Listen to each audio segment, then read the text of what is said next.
Yes, my good people, we're back. 12th man's back. We've got another Gooner to Gooner show, and I'm with one of my favorites. It's myself and DG. Deluded, what you telling me, my bro? I'm good, man. Thank you for the intro. Your intro's wavy, man. I was just watching the 12th man thing at the start, man. It's lit, man. How you doing, my guy? I'm sure we're gonna have a good stream. Come on, man. No, I always enjoy talking to you about the Arsenal and football in Likewise, general, man. bro. So it's always a pleasure getting you on. Make sure if you're not doing so already, you're liking and subscribing to both of us, man. DG's in the title. We'll make sure we get him up to his next target. Also, get us up to the big 4-0 because that's the next target here as well. Flirt So with it, man. yeah, come on, man. That's what we got to try and do. Arsenal ain't the best right now, but we got to get the content out and try and do something with them, man. So, big up to everyone that's in the chat as well. Big up to everyone that's liked already. And DG, we're going to talk Arsenal. We're going to talk a little bit about Andrea Berta because it looks like this appointment is one of the ones that's exciting a lot of the fan base. We're also going to mention some of the transfer targets that we would like to see, but also that we believe he might be looking into. We're going to talk a little bit on the situation internationally as well. Last night, we had a couple of our players, some good, some bad, which I'm sure you'll be aware of. And we'll talk a little bit in general, man, about where we're at because this Real Madrid game is round the corner. And I want to get your thoughts on it, man. So that's where we're at. Listen, last night there was a couple of international games, so we're going to touch on them as well. News on Calafiori and Marino, so we're going to touch on that. But before we go there, please make sure you do us a favor, people. Football prizes, make sure you go and check them out. Football prizes at the moment, I've got a mega offer. In relation to Arsenal. For just 39 pence, they've got a brilliant opportunity for you to get involved. And there's unbelievable opportunities, 47 instant win prizes as well, if you are into the Arsenal. And it's not just current Arsenal players. They've got Saliba shirts, they've got Martinelli shirts, but there is a Cesc Fabregas shirt. There's also Patrick Vieira signed shirt as well. So please make sure you go over to them. Football prizes, the link's in the description. And all you've got to do is check it out. There's also a Thierry Henry and Dennis Bergkamp kind of framed shirt that I think a lot of Cool people are prizes, really man. interested, man. Yeah, do you know, remember those days, bruv? Remember those days? Henri and Bergkamp. Oh, beautiful. Oh, mate, if only we Beautiful. had them now, man. Even in their current form being retired, I they do a know, lot up bro. front. I'm sitting there thinking, wow, what unbelievable team we had. And look, great opportunity for you guys. So make sure you click on the link in the description. Make sure you go get your ticket. And then make sure you let me know if you win. Because I've had people on this channel that have won stuff. They're not letting me know. Come on, man. Let me know if you win because we'll put it out there. So big up to you guys, man. Yeah, show them some love. Football prizes have been great to us over the years. So please make sure that you go and show them some love. Okay, let's talk a little bit, shall we? Because last night, Mikel Marino and Calafiori. There's rumors. I don't know how bad it is, DG, but Calafiori got a knock. Let me talk on this, man, because it says that he was forced off due to an apparent knee injury in the closing stages of the loss to Germany. They're hoping it's nothing serious. I'm getting a bit peeved with this. Like, this Calafiori is turning into a little bit of a Tomiyasu, bruv. Every few weeks, he's getting these injuries, knocks, setbacks.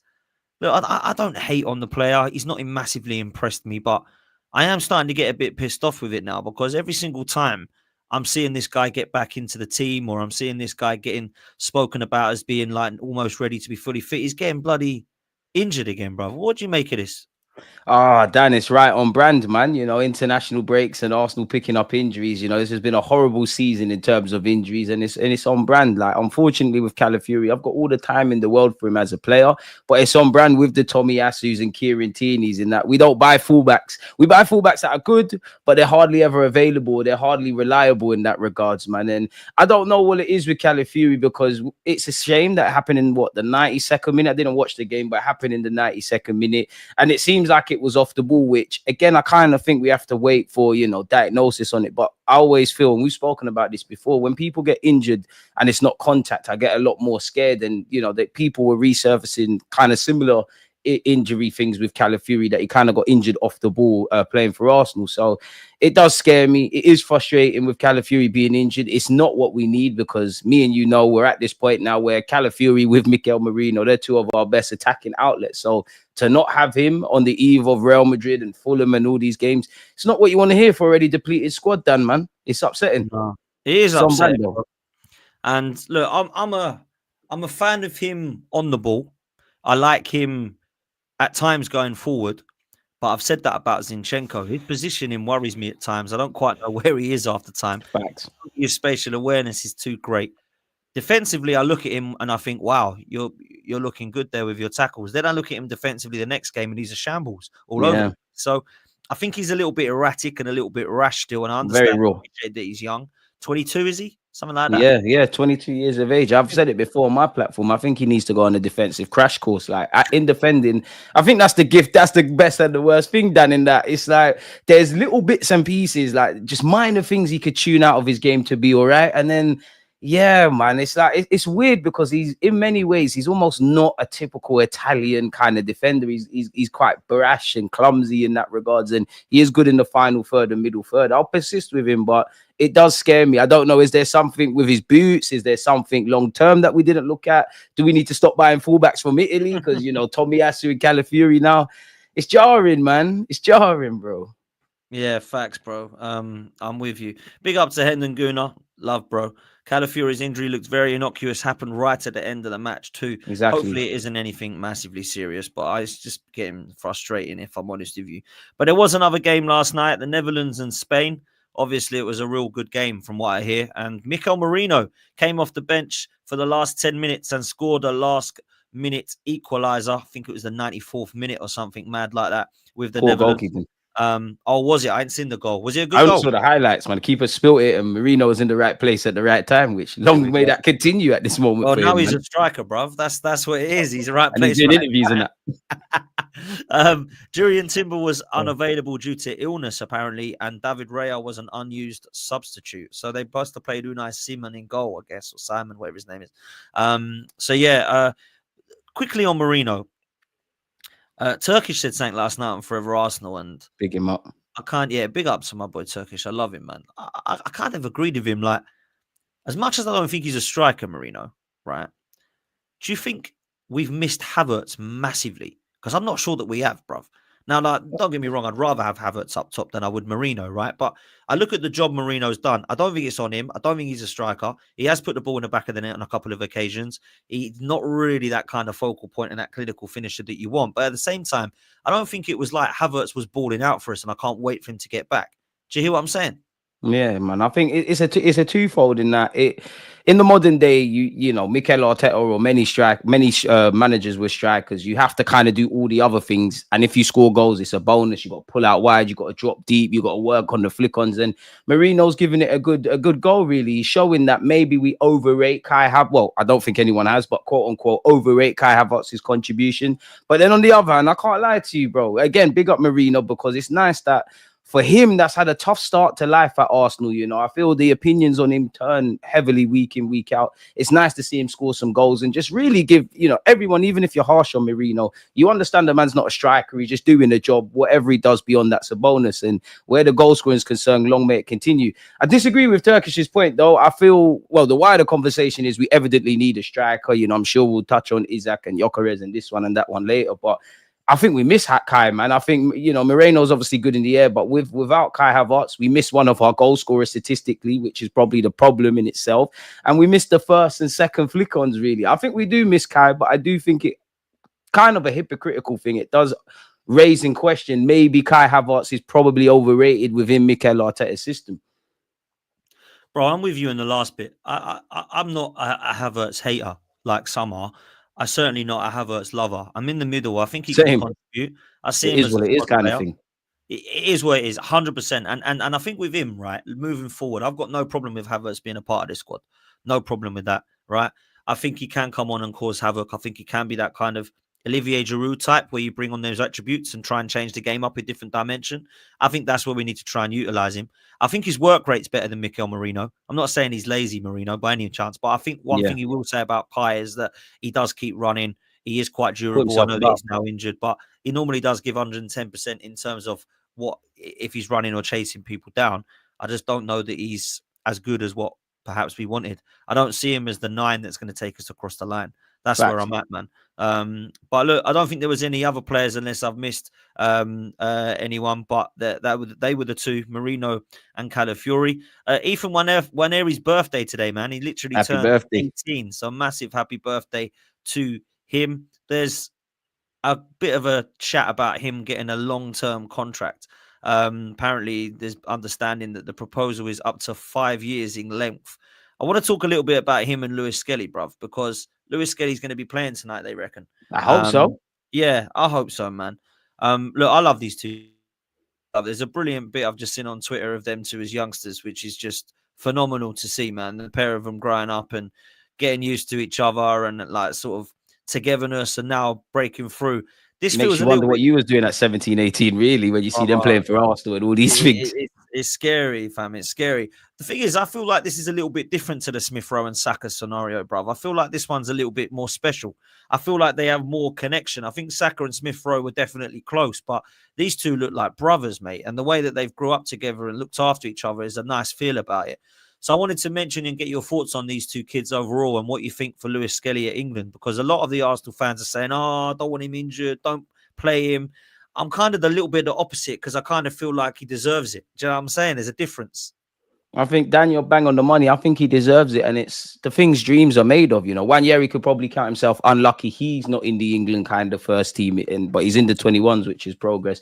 It's amazing, man. We got to remember Lewis-Skelly made his debut in September, and you know, for a variety of reasons, life has come at him fast. And I don't know who's got the higher ceiling, who's going to be more important. I'm keen to see Lewis-Skelly get opportunities in midfield. You know, internally at Arsenal, some fans are doing the whole Ashley Cole thing. Left back is really a free spot for England, where Chilwell, Luke Shaw, injured Lewis Hall's concerned. Obviously, with what we just spoke about, ironically, with another fullback with Calafiori, he was a summer addition for big money that he's keeping out the side. I understand fans getting a bit scared, like we hardly got any players. Don't let them go off on international duty, but I'm with you. He deserves it, man. It's the things of dreams. Like, again, the man's consistent. He's clearly intelligent in what the manager wants. I think his mentality is there when you hear the Ian Wright interviews and things of that ilk. He just takes everything in his stride, man. And I'm going to say former Fulham player rather than them lot down the road. I want to see him play in midfield at some point because I genuinely feel he reminds me of Moussa Dembele in that regards. And him and Wanyeri is the stuff of dreams, bro. It's like, obviously this season has been a massive L where trophies are concerned. But one good thing has been the young players. And yeah, being young and being from Hayland, Dan, as you know, all of that stuff is special. But at the same time, that's all extra stuff. As harsh as it is, can you do the job? Have you got the ability and can you be consistent? And them lot are showing up some of their more experienced teammates, man. The sky's the limit for both of them. And in relation to the deal, you know, him turning 18, where you can obviously sign a 5-year deal, we need to get new contracts for him, Lewis-Skelly, the Sakas, the Gabriel Magalhães, and the Salibas of this world done as soon as possible. And it's great, man. It inspires the next generation of Haaland. And, you know, hopefully in a couple of years, if not sooner, we're speaking about Max Dolman and, you know, some random Joe Blogs and all of them like this, man. Big them up. Yeah, facts. Look, man, we're in a position right now where we can actually enjoy the likes of those coming through. And it's a long time since I've said that, really. I know Saka and Smith Rowe were kind of in a different position then. Like, we were trying to get back into the Champions League. Now we're going for a title each year, it seems. Well, that's what we should be doing anyway. Yeah. And these two kids seem to be like a massive part of that. And, you know, we're going to move on to Berta, which is why I've titled this, because I think he's got a lot of work to do when he comes in, man. That's for sure. But let's look quickly towards what we have got here, because there's something that I saw today, and it does lead nicely into Berta. The most valuable 11 in the Premier League has 4 Arsenal players in it, right? And they're 4 Arsenal players that right now have their contracts running out, barring Declan Rice and David Raya. So, look, I don't know how much people take into this, but I thought it was quite an interesting scenario. Obviously, Haaland and Foden and Rodri, we knew they were going to be there. Vardio as well. You've got Palmer, who has lit the Premier League up in the last couple of seasons, barring the last few months. Got a guy up front that we'd love to have at the club. Brother, he's my number one. We'll come on to that in a minute. But these 4, man, or I should say 5 with Raya. Look, Raya, I think, has proven to be a fantastic signing. I think when he was signed ahead of the Ramsdale, a lot of people were question marks, raising eyebrows. Gabriel and Saliba, you've got Declan Rice and you've got Bukayo Saka. Now, I'm not trying to show this because look how great we are. We've got 5 players that are a bit more valuable than anyone. It's more of a kind of worry or concern because you've got Saliba, you've got Gabriel, and you've got Saka. Now, the price is not what I'm looking at here, because I actually think that if they were to be sold, I think they'd actually get more than what their price tag is here, right? We should. We should, 100% we should. But Berta has got a massive, massive issue on his hand and a big, big job on his hand, right? Because these three and Martinelli, I'm going to bring into the mix in a bit, they are running out of contracts. They've got 2 years left. Gabriel is linked with Saudi. Saliba's linked with Real Madrid. Saka, although not being linked with anyone, we all know he's our most important player. And if he was to run down his contract, you'd then start getting more interest, bruv. Talk to me about these three and how important it is for Berta that he keeps all of them, man. You got to keep them together, man. You look at it, we've been fighting for a title for 3 years, give or take. A lot of these players have been here, that have been in the first team, have been here for a majority of 3 years, some not more, some as long as Arteta in Gabriel Magalhaes' case. And it just shows that when you buy correctly and you develop correctly, you look at all of them, you know, all of those names you said there, bar Declan Rice, because we bought him for big money and he's doing his thing, but they've all increased in value. They've all increased in terms of consistency and just their standing. As you said, man, like, Berta'S got a serious job on his hands, man, and he's got a lot to do. You've got the players you mentioned. You've obviously got Lewis-Skelly and Nwaneri. I don't know what we're going to do this summer with Zinchenko and Trossard because they have a year left. Obviously, we want to bring people in.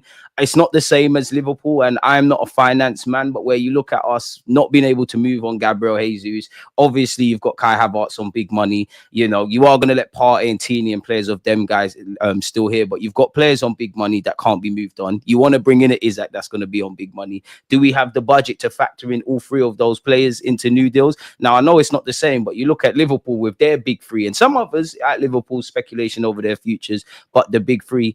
It'd be interesting to see what we do with our wage budget. You'd imagine, yes, because when you look at half of the transfer news or half of the talk around Berta or whatever, even going to last season, coming off the back and coming into this season and preseason, it seems like there is something internally at our football club around, like, you know, just shedding the resources and looking after the wages. It's imperative Berta gets that done, man. You know, you do hear rumors that deals have started over all three. Out of all of them, I feel the most confident that Saka will stay because of the whole Haaland stuff. Saliba, I don't think we're going to lose him now, but naturally, if we're not winning things and Real Madrid come for you and you got all the French boys there, it is what it is. I think Magalhaes is going to stay, but then again, you could caveat that with, of course, he's not held in the same regard in world football as a Saliba, but Saliba's 23, he's 27. If Real Madrid came in for Magalhaes, I'd forgive him a bit more for going because you're never going to have that opportunity. And I'm sure it was last year or the year before where the Saudi money's concerned, did it not turn Gabriel's head? Like, I'm sure there was a moment he was on the bench for a few couple games. So, and I can't begrudge him. At the end of the day, you're a footballer for a very short while of time. You got a family, respectfully to his homeland. I'm sure, I assume you've come from humble beginnings. But this is what we wanted, man. The good players are always going to be wanted by all the good teams, man. You go back to the early 2000s, Patrick Vieira, whether he went or not, was always linked with Real Madrid and Man United. Henry the same, etc. Like, this is the realm. We just have to show them that we've got a project that we're trying to actually achieve. We're trying to get over the league. If I was Saliba and them lot, I'm not going to lie, I probably would run my contract down because just from a playing point of view, bro, I would want to see what the club's doing. Going back to what Declan Rice said in January, like, I'm sure we'll bring signings in. I wonder how they're feeling. Obviously, you want the best finances and not to pocket watch or go over Kai Havertz, but naturally, if you're Isaac, assuming he came into this club, I know it's a dream, or those players, you're looking at Havertz and you're saying he's on 200 odd grand a week or 200 odd plus grand a week. I believe I'm of equal stature to the squad. Maybe I could get more. So, yeah, man, Berta'S got it all to do, man. We've got it all to do in this summer market. And I don't want to be that guy, but I'm sure we're all looking like this summer we cannot afford to drop the ball or miss the boat. We need to address all areas and we need to get these contracts sealed, man. Facts, bro. Facts. Madness. Everything you've said, man. Three players for me are three best players. I look at Saka. Without him, we're a mess. Saliba, we went for a title. He got injured. We were a mess. And I appreciate that the adequate cover wasn't there. But I look now and I don't think even 3 years on that we've still got cover for Saliba or Saka. And then if Gabriel was to go, man, we're going to have to try and get a Guehi or someone of that level replacement in to even be anywhere near that level. I still don't think he's even better than Gabriel, right? So I think it's going to be difficult. Let's break them down quickly, right? Because we've obviously got this from Gabriel. Ben Jacobs, a lot of people say he's really reliable. I'm not going to say he is or isn't. I don't get involved. I remain impartial as I can. But I will say that it's worrying when you start to see the sort of numbers that they're talking about with Gabriel to try to tempt him away. Now, you're bang on when you said last season he was tempted, and that's why he got dropped for the first couple of games. But then he got back into the mix once his head was in the game. Look, the scenario prepared is that they're going to be putting a salary together in the region of 20 million euros a year, which I think is working out around 400 grand a week or something like that. It's 3 times his current Arsenal package. I think he's on around about 150 or something like that. Gabriel's solely focused on Arsenal's end to the season, but it's understood to be open to heading to Saudi at some point in his career. Now, the end bit fills with a little bit more confidence because it sounds like, yeah, they're interested, they're serious about it. Gabriel's tempted, but he probably does want to go there at some point, not this summer. I think we can probably try to tempt it, but that's Andrea Berta'S job now, is to say, look, man, you're 27. You got 37, they'll still want you. Yeah, 34, they'll still want you. Make sure that you stay can still here. play and win at the highest level, whether it's Arsenal or not, man. You don't need to get the payday yet, per se. Brother, that's what he's got to do. They're talking mad money. He's going to get sort of £300,000-400,000 a week. I think we could probably offer him 280 a week, something like that anyway, to stay here. And I hope that he's happy to do that. Gabriel, I think, has been our player of the year and has probably been our best defender for the last 18 months. If we were to lose him, though, DG, what sort of money do you think we can get for him? If we was to say, I want to go, are we talking like 80 to 100 million? We should be. Where you look at some of the other defenders, that are linked with moves away from clubs. I know some have English tax, some clubs, are better sellers than us. But we should, him and Saliba individually stand up as the top 5 individual defenders, centre backs in world football. Obviously, as a pairing, there's not many pivots that are better than them. He's an established footballer.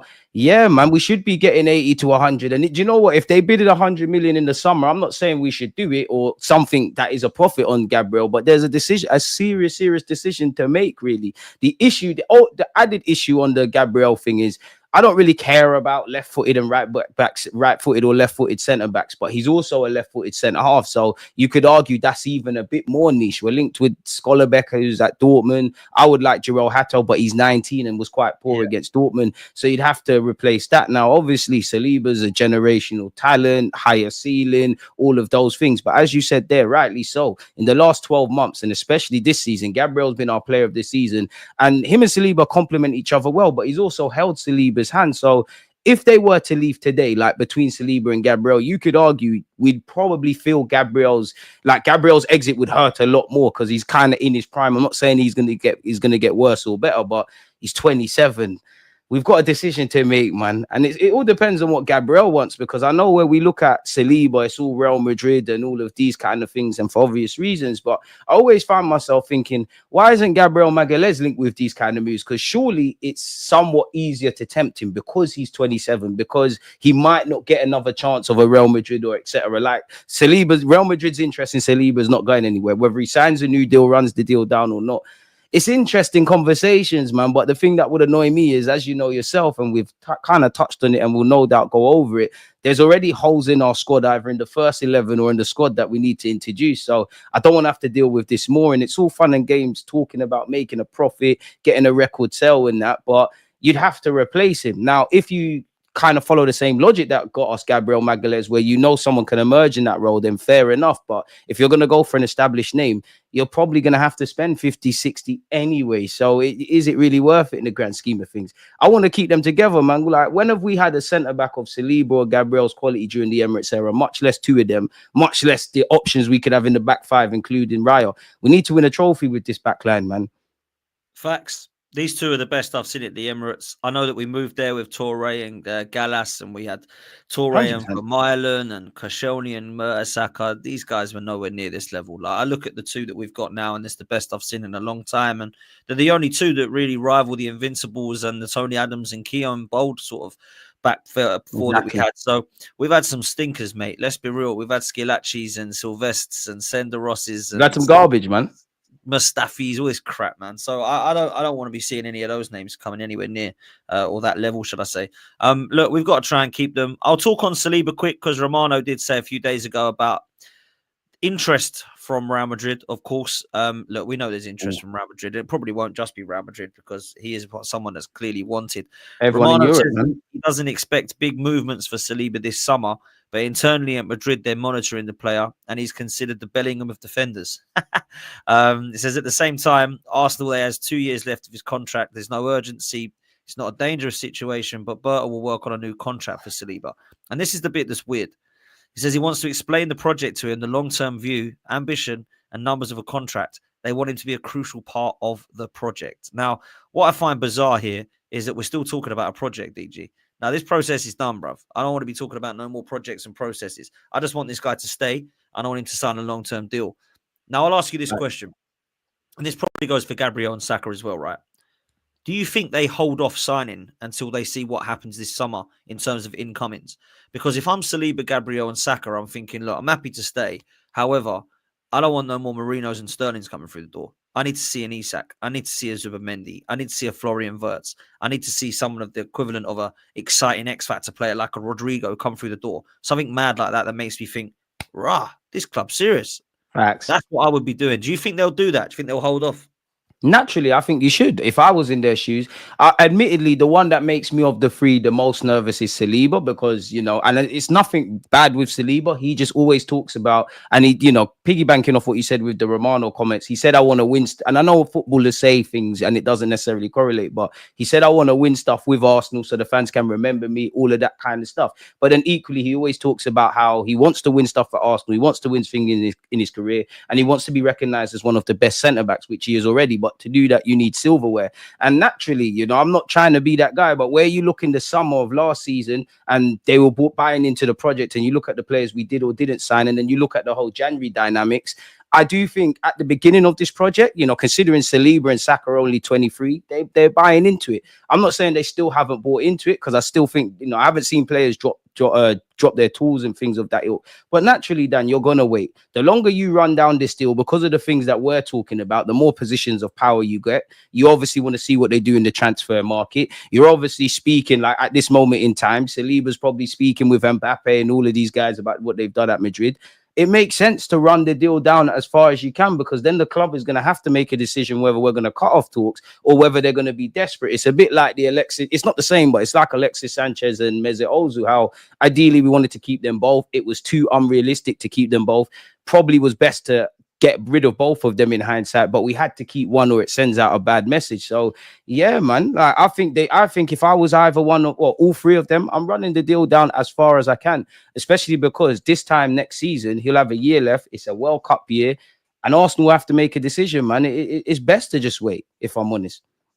Yeah, it is best to wait. Problem I've got is, how long do we wait? And we're in a scenario which is really interesting for Berta now, because we don't want a Liverpool scenario, but also what we don't want to do is we don't want to give him 2 years. We don't want to say, right, you're not signing this summer. If Saliba comes in and says, I'm going Madrid and I'm probably going to go on a free, I'm going to sit there and say, no, we can't let that.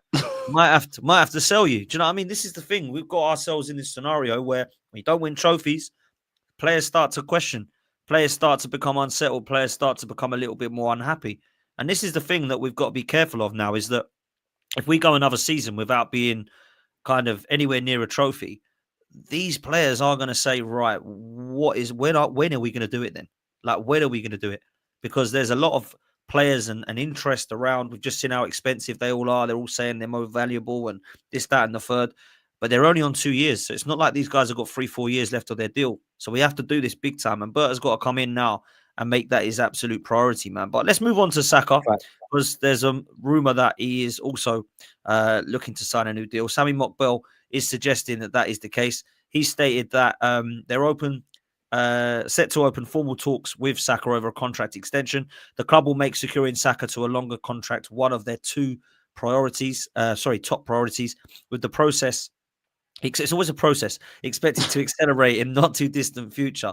There is obviously reports on Saka's return date, which we'll quickly come on to next. But I've got most faith that this kid will sign. I just have. I think he loves it. I think he's happy. I don't see any links with him away.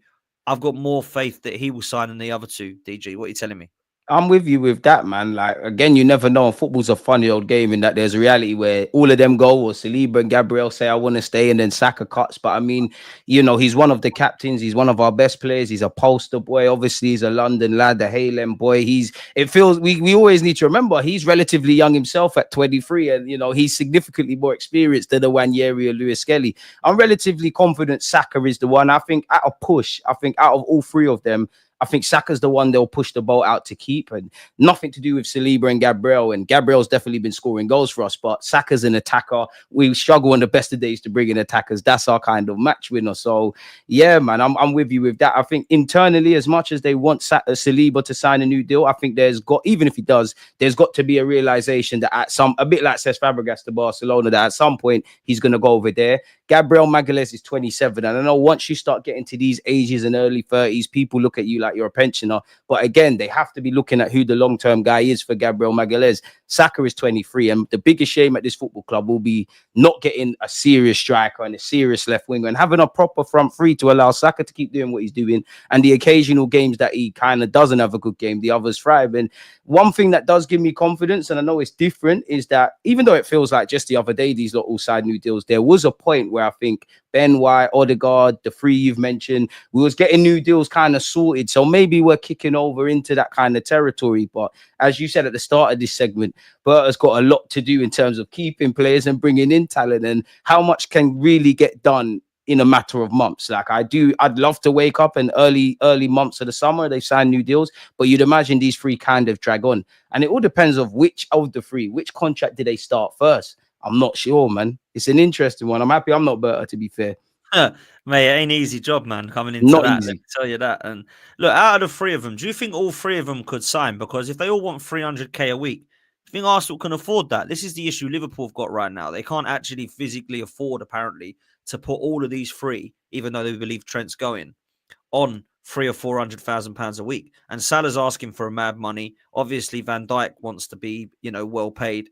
Trent, they're going to try and give 400 grand to stay at there, not go to Real Madrid. So they are saying they physically can't afford the wages. It will be an absolute mad deal, and they wouldn't be able to afford anything in the summer. I think Arsenal, that's why potentially all three of them might not sign.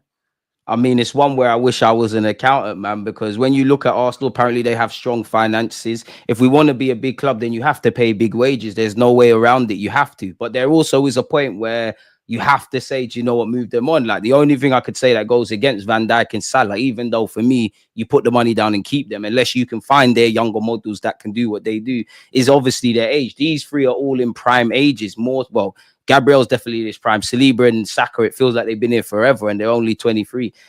We're going to have to make it happen. We're going to have to. And that's where you look at Gabriel Jesus, it not working out, us not being able to flog him, and the fact that he's injured. Obviously you've got Kai Havertz on 200 odd grand a week. Don't know if you're going to be able to shift him off. Of course, the Partey's, the Tierney's, the Jorginho's, Reece Nelson, these kind of guys would need to be moved on and then put that money into contracts. But then, and it's probably one that's probably bigger than me or you, because we're not accountants. How do you get all of this done in certain accounting periods so that it doesn't affect PSR? I hope we can get them all done. The way you're saying it there, I know you're not making me be pessimistic, but it's making me think, one of them might have to leave. It's an interesting conundrum, man. The thing is, like, Harvey makes good points in the chat saying that Partey and Jorginho are both leaving. They're on fair money. You've got Tierney and Zinchenko are both on mad wages, potentially leaving. Not that Kivior and Lokonga and Tavares and Vieira are all on mad money, but they'll all be going as well. So that kind of natural wastage might be able to give us an opportunity to look assuming we can sell them. Well, yeah, assuming they go, bruv. I've not really seen links with many of those players either, but we'll see. They've got to go. They've got to. The problem I've got is that this manager and the board and Edu and the ownership decided that it was okay to be putting Jesus and Havertz on half a billion a week or whatever the hell it is. I think they're on something like 550 million together combined a week, which is absolutely mad, bruv. Sorry, 1,000, not billion, million. So I'm like, why is there that you could go in there and say that it's okay to put these two players on $500,000 a week, DG? Like, what's going on, bruv? It's absolutely mad, bruv. And that's where I kind of think, to a degree, when it comes to getting transfers in and out and players' contracts, I don't think it's got anything in general in football to do with ability. It's literally how good is your agent, how good are you at hustling. Obviously, the Gabriel Jesus thing, it didn't work. And had it have been the Gabriel Jesus we thought, the wages would be irrelevant. Kai Havertz is a big L because obviously if you go and get a centre mid and a striker, you know, Kai Havertz isn't in the starting 11 unless his form is out of this world. He's 25 years of age. The manager likes him. He's got no real reason to be moved on. And then if we were to, we're probably not, but if we were to get Isaac, he's going to be on crazy money. A winger like Nico Williams is on like 200 grand at Bilbao. Why on God's green earth would you take a cut to come to Arsenal in the Premier League and live in London? So we really need to get a bit better at, you know, looking after the resources of the club, man. Like, it's mad, and maybe there are gonna have to be some unpopular decisions, Dan, man. And then that's all without factoring in other players that might sign contracts. You know, you'd imagine within the terms in the next few years, someone like Declan Rice, maybe Timber, with how he's bounced back from his ACL, they're probably going to get improved terms. So, got decisions to make, man. We've got it all to do. We have, man. We have. If you had to sell someone, right? Who would you sell, like, for some serious money? Because a lot of people have spoken about names. Martinelli's one of them. Would you go down that road? Would you, like, potentially have to sell somebody? Like, and I'm not talking about one of the big guys. I'm talking about someone who could actually get half decent money, like a Martinelli, or I'm trying to think of someone else, maybe a Trossard to Saudi or something like that. I'm just trying to think how we could get some money in, bro. Do you know what I mean? It's a difficult one because on one hand I want to sell regardless, but then on the other hand I wouldn't feel comfortable selling Trossard or Martinelli without confirming a Nico Williams signing or whatever. But you know, you look at Kivio struggling for game time. Seems like the Italian club's interest hasn't gone anywhere. I don't know if they want to do a loan, a dry loan, a loan with an obligation to buy, but that could make some money. Who else could you sell? Zinni probably needs to go purely because he's on his wages. That's someone you could let go. Trossard's going to have a year left. I'm a bit conflicted on Trossard because the Saudi interest is still there. And if you sign a left winger, he's obviously on the bench. But in terms of win now mode, Trossard's good to have in the squad. But that is someone you're looking at. Martinelli, I wouldn't want to sell him because I'm very biased towards Martinelli, but you got him for 6 million. If you got a certain offer, even 20, I'm not saying 20 is acceptable, but that is a profit and you can't go wrong making a profit. And Martinelli is actually someone that's going to be in line for a new deal. So I think, you know, if you're a player that I would, you know, I'm sure we've all got players we'd consider unsellable, quote unquote. If you don't fall into that remit, I think there's a genuine conversation around them all. Like, obviously, every player's got a price, but if we're trying to be a serious club, we're not letting Timber go. We're not letting Raya go. We're not letting Saka, Wanyeri, Lewis-Skelly leave. You know, that's Rice to a degree, Odegaard, even Odegaard, some would flog him. If you're not considered an unsellable, then something can happen. But again, it's how good are we at selling? Are we going to change that kind of history around us and selling? And again, we look to Berta, which, as much as I like his reputation and things, I don't think a man in a matter of months can make everything happen and get us in the image. And it's going to be it's a big one, man. I think we need to start with flogging off the players on the peripheral. I see someone in the chat, big up Harvey. You know, for me, it's fun and games saying sell Gabriel Jesus and Tomiyasu, and I'm not against it. But who is going to buy players that are not fit, especially where Gabriel Jesus is concerned? You're coming back from an ACL. We're told he's going to be back in December. I hope he's back sooner. He could be back later. Surely if you was a club that even had a remote bit of interest in going for Gabriel Jesus, you're going to wait a few months and assess how he is post ACL. And then maybe this time next year, that's someone we could flog. We've got a lot to do, man. You know, Tavares is gone. I'm sure that's an obligation. So Lazio's going to get that. Lokonga's got a year left. Fabio Vieira's got a year left. Well, Fabio Vieira's on loan. Bro, we got a lot to do, man. And this is why we probably have to get better at selling the Haaland boys that aren't going to make it. You know, the Koza Jubris, the Waters of this world. If we picked up little 5s and 10 millions here and there, could all get reinvested. But again, Dan, it goes back to what we're both saying in that Berta and Cole have a lot to do, man. Even Jason Ito. Bro, yeah, let's let Berta do it, not Jason Ito. Do you know what I'm saying?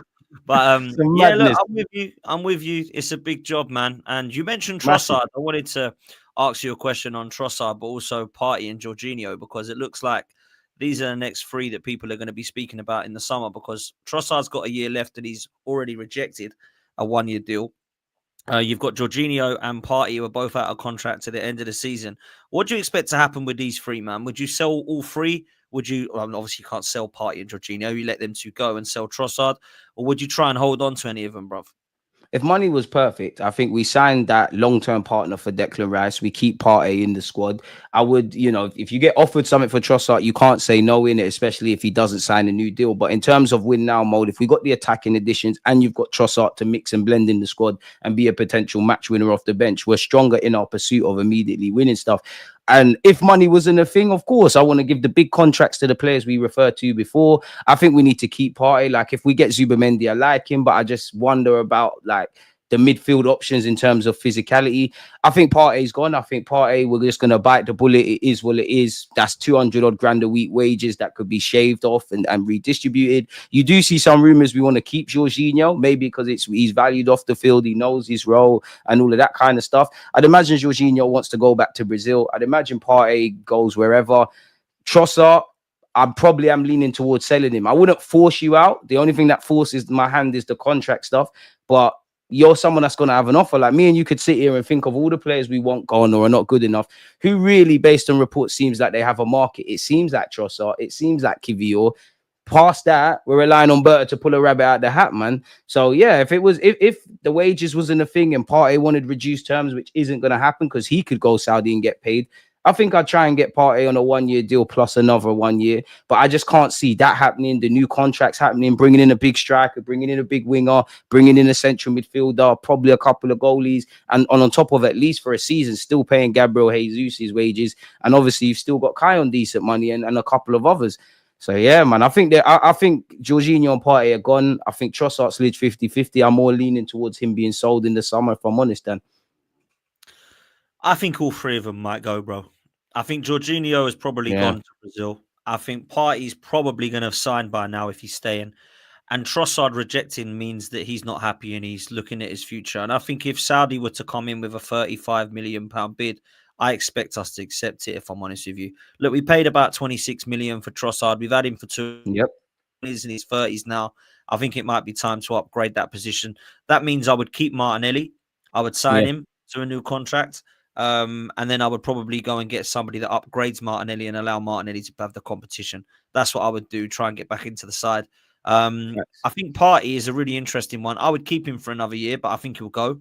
Zubamendi coming in, I think it will mean that Zubamendi and Rice is the kind of sixes. And it wouldn't surprise me if we went and got another box-to-box midfielder with Marino. So we had kind of Zubamendi and Rice to play, but we also could play the 6-8-10 and have one of them in the 6, maybe Rice in the 8 and go from there. So that's what I kind of expect to happen with these three, if I'm honest with you. I think they've done a great job at Arsenal as well. I think Jorginho's come in and done a job. He was never bought to be a starter. I think Trossard's come in and bought himself a lot of time with goals and assists, and actually he's been really quite good for us if you look at what he's done in January from onwards. One of our better attacker signings under Mikel Arteta. Not that there ain't many, bruv. And he's definitely one of the only ones. Partey, I think, has been really good. When he's been fit, he's been phenomenal, if I'm honest with you. It's just about the fitness thing for him. That's it, Dan. Yeah, that's where I'm at. So I think the three of them might actually leave. And it will be kind of fair enough. I won't be sad to lose any of them. It won't be like, oh no, what are we going to do? Like, what a nightmare. Like, I don't think it will be any of that. What we do next. It's where we go next in the summer. And that's why it's such a big level of importance to try and get this right, bruv. It really is. Because, you know, this is so important. And now I want to be seeing the likes of, you know, these names coming in, which is where I'm going to move next, bruv, with you, if I'm honest. Look, there's a lot of rumors. There's always going to be. Now that Berta'S coming in, potentially, there's going to be a lot of talk on that. There's a super chat that come in earlier from Anthony, which said, big up, Dan. Is Berta actually signed as the director? He's not actually officially signed yet, I don't believe, but it looks as if it's going to happen. And we hope that it's going to happen very soon. I'll be devastated if this doesn't actually come to fruition now. But big up to you, bro. Look, let's talk a little bit about the summer itself. There's talks today about Nico Williams. Now, I don't know if you want this player and what your thoughts are, so I'll get that as well from you, DG. But this at the moment is being reported. I don't like the sources, but I don't say they're reliable or unreliable. So don't they're definitely more reliable than me because I don't know anything, right? So I only read out the news. So look, it says it's not true that Bayern Munich are in the lead for Nico Williams. At the moment, it seems that Williams is closer to a move to Arsenal than Bayern Munich. Now, it makes no secret Mikel Arteta is a fan. He's got a release clause. We wanted to try and get him last summer. And of course, this January, we haven't been able to do that. £49 million release clause. He did score last night. He has done well in the last couple of games for Atletico and he's got more on the score sheet. Do you see this as a potential deal for Arsenal this summer, bruv? It's one where, you know, it's a weird one because I do think when we're linked with players, we get into this trap where we're linked with a bunch of players. Like in Nico Williams' case, there's probably a bunch of wingers slash left wingers that have been linked. Then it kind of feels based on the media that we hone in on one, and it's like that or nothing. I don't want to hear we tried, that we need to be able to pivot. Where you look at him, good players always going to be in good regards. Like you've got the particular article where it's saying Bayern Munich, he's actually been linked with Real Madrid today. He's always linked with Barca. He's always linked with Arsenal. He's linked with everybody. I'm conflicted because, you know, where you look at Isaac or that, like if there was an equivalent that's a household name on the left hand side, that's exactly what we want. But if we're not going to do that, then we kind of have to look at players that maybe have the potential to go and do that. Like you look at Isaac when he signed for Newcastle versus now, like his trajectory's been good. I'm conflicted with Nico Williams because Arteta's going to be here. If that's the guy you want, and if Berta knows him because he's tying in Spain, go and get Nico Williams. And then if Arteta, for a player that he really wants, can't get a tune out of him, there's issues. He's going to, you know, he's got a release clause, which clearly you look at him, Sesko, Zubamendi, Garcia, they've all got release clauses. So we know the ballpark figure and we try and negotiate a bit more and spread out the payments. I'm conflicted with Nico Williams though, man, because you said it there recently for Club and Country. He's been, you know, getting a tune. The numbers kind of are like Trossard and Martinelli's, and I always wonder, are we a bit hypocritical? But could we take the chance? I like what I see from him. I like the raw components from him. I think his consistency needs to go up. I do think he's a good dribbler. I do think he comes alive in the box, but we need that to go up a tenfold. So I'm at the point, just take the risk, man. We might as well just get it done. I don't know if he's a level changer immediately from the moment he signs for the football club. Probably is, because Trossard and Martinelli is nothing to scream and shout about, but get it done. But we're talking about wages and renewals. He's on 200 odd grand a week then. You're not taking no wage cut coming to Arsenal from Bilbao. So you got potentially him, you've got a striker coming in, you've got the free contracts we waffled about. Maybe if the club said, you know what, we're going to keep Partey. I'm not an accountant, and I think in football this has become a bit of extra stuff, but there's a lot to manage and negotiate and navigate around it. But yeah, man, whether it's Nico Williams, whether it's Lookman, whether it's Kareem Adeyemi, I just want to see someone come in. I'm at the point now, Dan, where get the player in and then let's speak about them after. Like, I can't have another season of what we've gone through at this moment in time, man. I'll be honest. Well, let me ask you, man. Let me give you a little bit of quick fire as to where you're at in this left wing position, because a lot of people are talking about names. Would you rather Nico Williams or Lookman out of the two? Nico Williams, you know, I mean, I think Lookman's probably in a bit more of a sweeter spot in that he's had, you know, he's clearly more attainable. His deal's running down. He's had the little bust up with Atalanta. He's been linked with us, Juventus and PSG. Maybe he's got a point to prove because he's probably best known for his time in Italy. You know, he didn't really, everyone remembers that poor penalty against Fulham. So maybe there's that ilk. Obviously, I know he plays for Nigeria, but being a London boy, there's that ilk. We've seen him against Real Madrid, so the temperament's there. I've kind of seen more of the boxes ticked. But there's something I like about this Nico Williams guy. Even though I feel on one hand he's overrated, I feel there's a player in there. So I'd probably lean towards Nico Williams. But if it depends what we're trying to do up front. If you were to get me an Isaac or a blockbuster striker and you said, you know what, DG, we need to cut some costs, let's go and get Lookman. Or if you're good, you'd have to do something like that, man. So yeah, okay, man, I'm having either one. I'd prefer Nico Williams just because the gaffer wants him. Like whether I rate Arteta or not, all I keep hearing is the gaffer wants him. He's very keen, so you must know how you can get a tune out of him. I mean, I'm not sure on Mikel Arteta's talent ID because he tried, you know, with Edu, they tried to get Mudryk. There could have been a different reality where Mudryk is, or it would have been an expensive mistake. But yeah, I'd still lean in towards Nico Williams, but I am a bit conflicted. Sometimes I think he's the answer. Sometimes I think he's not. I think there's a player in there, but we're going to need to get out of him. And I know he's not Isaac, but not everybody was convinced on Isaac when he was at Sociedad. Clearly, Newcastle was in there laughing. So could that, maybe not necessarily Nico Williams, but could that be an avenue for Arsenal to explore? I don't know. Maybe that even ties into Sesko, but that's a whole other ball game. Well, listen, I'm a fan of getting the right left winger. And I think that we let him go in January. I thought Kvaratskhelia was absolutely perfect to be had. That was the guy. That was the one, man. £63 million. We paid 65 for Havertz. I would have 100% had this guy, and he's absolutely killing it at PSG right now. Now that he's not available, I'm probably looking at Lookman. I'm probably looking at Nico Williams. I know Adeyemi's been mentioned. You said Mitoma's another one that keeps getting mentioned as well. I don't see Cunha as a left winger. I see him as a 10.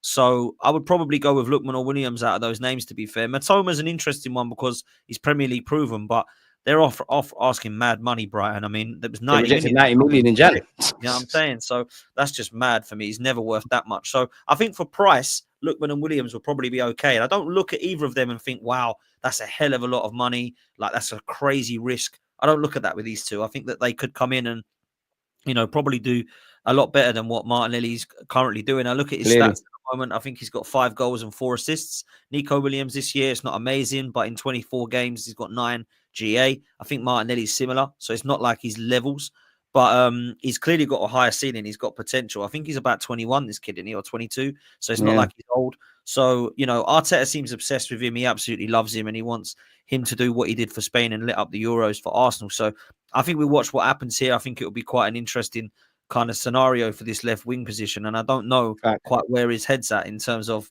in terms of Nico Williams, where does he want to go? A lot of people say he wants to stay in Spain. Some are saying 1 minute Barca, then it's Prem and all these things. I don't know with these guys, man. Zubimendi the same. Yeah, so we don't know what's going on with that there. So it could be interesting to see. The other position, of course, is the striker that we're speaking about. And I mean, to be honest, we'll be talking about this for many, many months to come. Every week, man. I know Ben Jacobs on the Highbury squad was saying apparently that Arsenal, like Isak, is the dream target. He's the number 1 target. All of us have number 1 things we'd like in the world that are very unlikely to happen. Is Isak genuinely available? Berta will get a quick read on that. If he is, he becomes Arsenal's top choice. If he isn't available, I'll be relatively confident in saying that Arsenal will make a significant play on Sesko. He's sold on the project. Sesko to Arsenal has a very high percentage of chance, but they won't pull the trigger until they know the Isak question. How much of this do you believe, and how much of that actually do you think is correct? Because for me, Isak should be the absolute dream. But after that, I would rather go for a Gyökeres or an Osimhen than a Sesko, bro. But where you at, bro? But you know what, Dan? I think every journalist, whether it's Ornstein, Ben Jacobs, Romano, at this point, they're just all saying the same things. It's like schoolwork. If me and you were in class and, you give me your homework, I put the first paragraph last and we just kind of mix and blend in that regards. Isak's the dream. I mean, it says it there. Isak's the dream, but you need too many dominoes to fall. If Newcastle get Champions League football, can forget about it. They want him to sign a new deal, and he's got about 2-3 years left. We're not only going to have to make a monster bid, but the terms of that deal is going to have to make sense to Newcastle, who evidently want to keep him. We'd also need Isak to kind of force the boat out a bit, and then we'd have to commit to it, because that's going to be big money, big wages on top of all the other stuff we're talking about. And if you go and get, I know it's not as easy as this, and we could talk about the cronkies and financials and whatnot, but if you get a big striker, does that mean you might have to get a cut price kind of winger that isn't necessarily what we want? Of course, in the dream mode, you want Isak and someone of Saka's quality on the left-hand side. But if we get Isak, is it a case of we'll have to persist? I don't know, man. Yes, an interesting one, man. Isak's the dream, innit? But Isak's the dream. You don't get Isak, which I think is the case. And, by all means, test the waters and see what's going on there. If he can be our new number 14.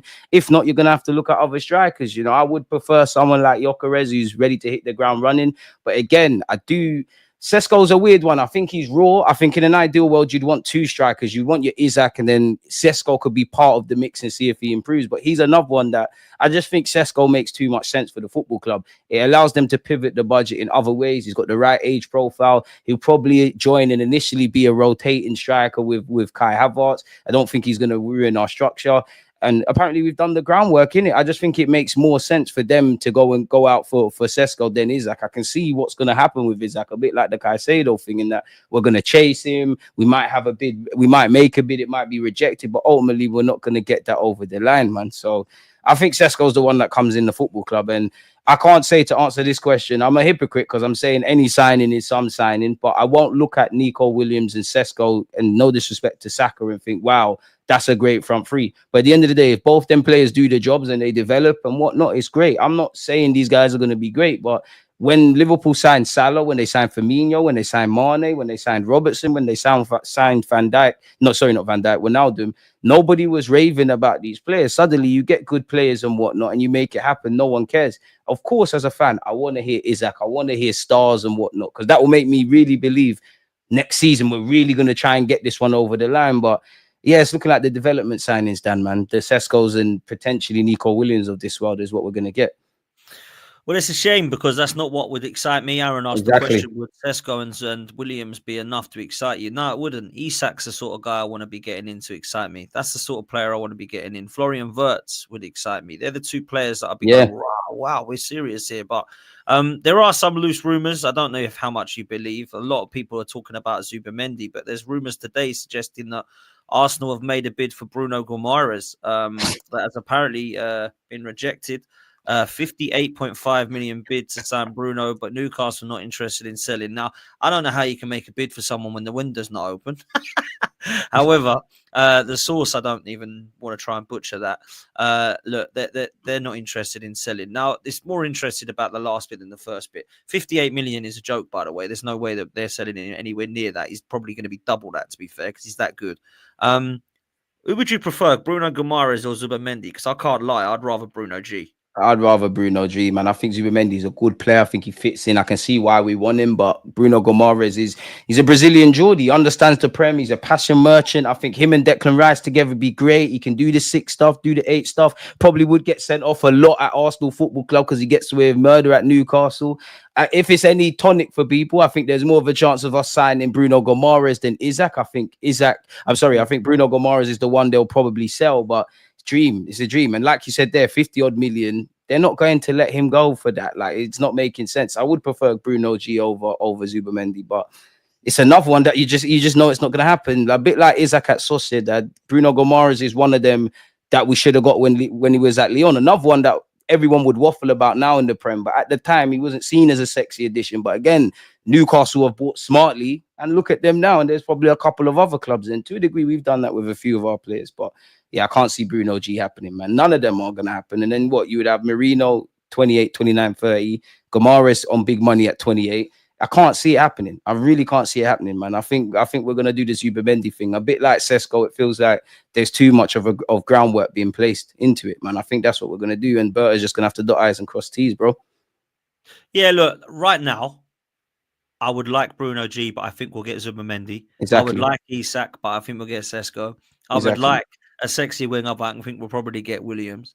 Exactly. And I would like Florian Wirtz, but we're probably more likely to get Cunha or that Naipan guy, right? So that's where it stands right now. But this is where I want it to change. And I'll end on this. I want Berta to change my attitude on that. I want Berta to come in and we go, yeah, that used to be how we did things, mate. But now it's boom, boom, boom. And it's like, I will go and get you Isak. I will go and get you Florian Wirtz. Even if Isak doesn't want to sell, we've tried and we've done all we can. We've put in the 120 million bid. That's what I want to be seeing happening. Yeah. Isak's not leaving. Cool. We're going to bid. There's 120. Oh, he's not going. Okay, there's 150. Oh, he's not going. I will go, do you know what? We did all we could. We want him. We've made it clear that we want him. And we've unsettled him and we want to turn his head. Bruno G, if we were serious about him, go put a bid in for him. Don't be linked with him and stuff. Because let's be real, that £58 million bid, if that's true, that source, we don't believe, by the way, but if it is true, that's a pathetic bid. Because he ain't going for that. He's 27 years old. Lovely if they pulled it off, but pathetic. Bruv, that's never going to get looked at seriously. So that's where I'm at. I think we need a backup goalkeeper, and it's probably going to be that Juan Garcia guy that they keep being linked with. Fine by me, whatever. Doesn't bother me who the backup is, to be honest. We're going to go and get another centre-half, I think. I don't know who it's going to be, but I kind of would like it to be a right-sided centre-half because I feel like with Saliba, Gabriel, and Calafiori... going to be a left-sided. Do you think it is? That's what I mean. I don't know. Maybe it will. Obviously, Kivior going. Maybe we'll replace him, right? Hiro Hato is a good shout from you, by the way. I like him, but I don't know I think he's Liverpool bound from what I hear. Obviously, in midfield, we need a 6 and an 8. And then we probably need a creative midfielder. And we need a left winger and a striker. So we're talking about 5-6 players coming in here, DG. We're not talking about 3 or 4. So a lot of players. At least 3 to the immediate starting 11. Facts. I mean, Aaron says it here. Goalkeeper, centre-back, left 8, left wing 10, striker. This is what I'm saying. There's a lot of big players. Shopping list. Massive shopping list, man. Just quickly, Jonathan David on a free. Would you say yes to that if it was a backup, or would you not? When you want to get? I mean, like you say, you don't say. Our club say market opportunity. Why not? Like, there's a lot of upside. Obviously, you could caveat that and say just because he's a free transfer, you got signing on bonus, you got big wages, and for what it's worth, I just think he's gonna go Spain. He keeps talking about La Liga and Barcelona and all of those kind of things. Why not? Like, why not? In an ideal world, we have that level raising striker, and you've got someone like Jonathan David, and who could obviously be sold if it doesn't work. Why not bring him in? Bring him in. You know what? It's probably more of a chance of us getting Jonathan David than Isaac, really. Yeah, that's facts, man. That's facts. So, Like, yeah, I I would don't have mind him. bringing in David if Isak's coming with him. Like, that's brilliant couple of signings. So I'm saying, you replace Jesus and Havertz with Jonathan David and Isak. I'm all for that. But if we're bringing in sort of him as the main guy, that's going to be underwhelming for me, We're bro. I going can't around lie. in circles again if that's the case. Exactly, man. Exactly. Look, man, big up for coming on. I do appreciate it Mine on as my boy. always. I didn't want to get too much into games coming up, and Real Madrid we've done to death, to be honest. We all know what's going to be happening there. So it's been nice to look at Berta'S job and what job he's going to have, man, because that's a big job I wouldn't want. So Big job. hopefully he does something. Make sure you sub to DG. It's in the chat here. Aaron's put it in. Far Big too up, kind. Big bro. up Aaron Love, and bro. Dan. Love Aaron. And what you got coming up, bro? In about 6 minutes, 10 past 2, I'm going to speak about Arsenal, probably some of the topics we've covered now. And yeah, just entertain my subscribers, man. That's about it on a Friday. And then do a watch along for England versus Albania, where we hope our boy Lewis-Skelly makes his debut. Yeah, man. We hope so, man. We hope he does. He does well. Listen, this is going to redirect you to Curtis. Curtis is live now, so go show Big him him some up. love. Say Dan Potts and DG Raid, and yeah, man. We guys are going to get out of here, and we will see you next time, people. Take it easy. We're out of here. Laters. Come on. Peace.